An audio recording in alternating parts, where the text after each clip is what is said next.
बच्चों, Gayatri English medium school Sanchore में आपका स्वागत है। बच्चों, आज हम हिंदी व्याकरण में सर्वनाम को पढ़ेंगे। सर्वनाम किसे कहते हैं? सर्वनाम के कितने भेद हैं? तो सर्वनाम की परिभाषा है संज्ञा के स्थान पर प्रयुक्त होने वाले शब्दों को सर्वनाम कहते हैं। जैसे मैं, तुम, वह आदि। मैं, तुम, वह ये है सर्वनाम शब्द। और संज्ञा अगली वीडियो में अपन ने पढ़ी है, जो किसी व्यक्ति, वस्तु, स्थान या प्राणी के नाम को संज्ञा कहते हैं। जैसे राम, श्याम, घोड़ा, कुत्ता, पंखा, ये सारे संज्ञा शब्द हैं। अब संज्ञा के स्थान पर प्रयुक्त होने वाले शब्दों को सर्वनाम कहते हैं। वाक्य में एक ही संज्ञा शब्द का दो बार प्रयोग करने से उसमें दोष आ जाता है। वाक्य के अंदर अपन अगर सर्वनाम संज्ञा शब्दों का दो बार प्रयोग करते हैं तो उसमें दोष आ जाता है और इस कारण वाक्य हमारा ठीक नहीं लगता है। अतः पुनरुक्ति दोष दूर करने के लिए संज्ञा के स्थान पर सर्वनाम का प्रयोग किया जाता है। जैसे सुरेश ने कहा कि सुरेश पढ़ेगा। अब सुरेश, इस वाक्य में सुरेश शब्द दो बार आया है। यदि इसे यूँ कहा जाए कि सुरेश ने कहा कि वह पढ़ेगा, तो सुरेश संज्ञा शब्द और वह पढ़ेगा, वह हो गया सर्वनाम शब्द। तो सुरेश शब्द की पुनरुक्ति दोबारा नहीं होती है और कहने में वाक्य भी ठीक लगता है। इसलिए संज्ञा के स्थान पर सर्वनाम का प्रयोग किया जाता है। अब सर्वनाम के 6 भेद होते हैं। कौन कौन से? पहला है पुरुषवाचक सर्वनाम, दूसरा है निश्चयवाचक सर्वनाम, तीसरा है अनिश्चयवाचक सर्वनाम, चौथा है संबंधवाचक सर्वनाम और पांचवा है प्रश्नवाचक सर्वनाम और अंतिम है निजवाचक सर्वनाम। ये सर्वनाम के भेदों के नाम हैं। तो अपन पहला पढ़ते हैं, वह है पुरुषवाचक सर्वनाम। पुरुषवाचक सर्वनाम जिस सर्वनाम का प्रयोग करने वाले वक्ता, बोलने वाला, सुनने वाले या जिसके संबंध में कुछ कहा जाए। सुनने वाले यानी श्रोता और जिसके संबंध में कुछ कहा जाए अन्य, उससे पुरुषवाचक सर्वनाम कहते हैं। जैसे मैं, तुम, वह, वे, तू, हम, ये सारे पुरुषवाचक सर्वनाम के शब्द हैं। पुरुषवाचक सर्वनाम के भी 3 भेद होते हैं। कौन कौन से? उत्तम पुरुष, मध्यम पुरुष और अन्य पुरुष।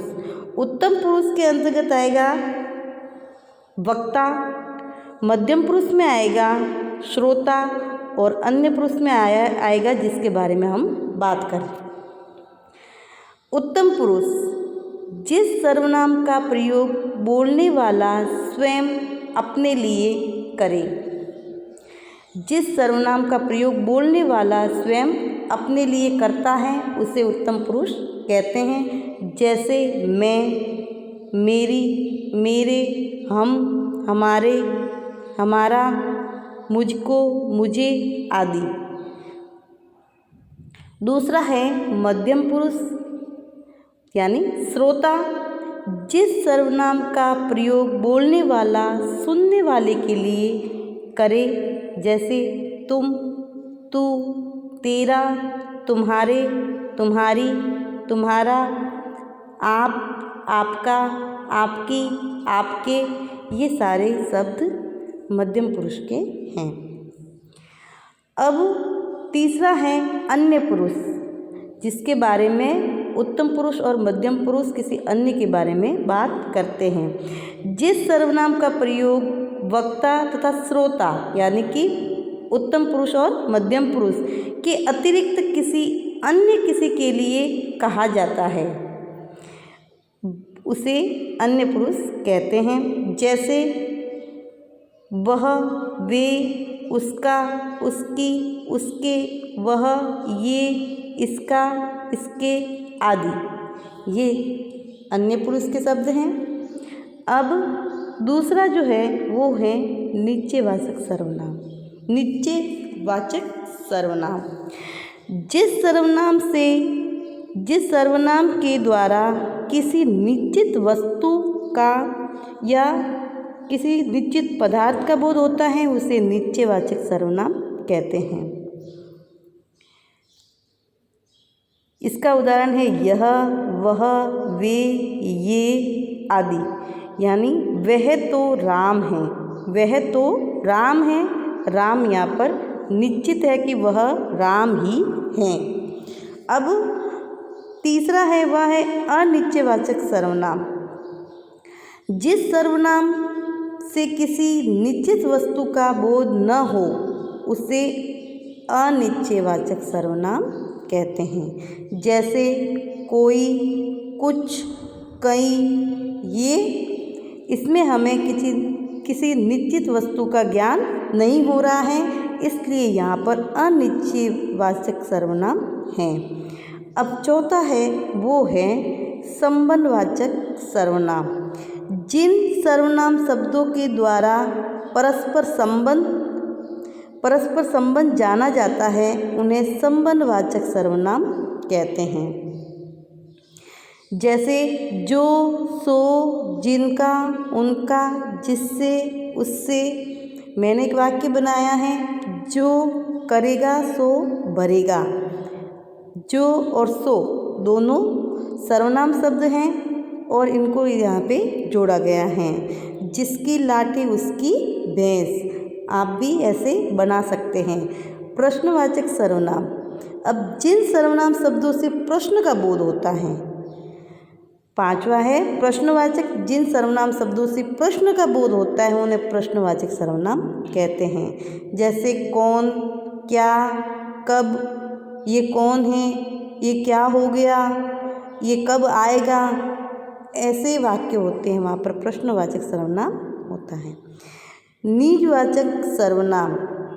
जो सर्वनाम शब्द कर्ता के साथ अपनापन प्रकट करता है उसे निजवाचक सर्वनाम कहते हैं। जो सर्वनाम शब्द कर्ता के साथ में अपनापन प्रकट करता है उसे निजवाचक सर्वनाम कहते हैं। जैसे निज का मतलब ही क्या होता है, आप या स्वयं, खुद, आप, अपना, अपने, स्वयं आदि। बच्चों आज हमने सर्वनाम को पढ़ा। आप इसको अपनी व्याकरण की कॉपी में लिखेंगे सुंदर हैंडराइटिंग में, और इसका फिर जो आपने काम किया है उसका फ़ोटो ग्रुप के अंदर भेजेंगे। और मिलते हैं अगले वीडियो में। धन्यवाद।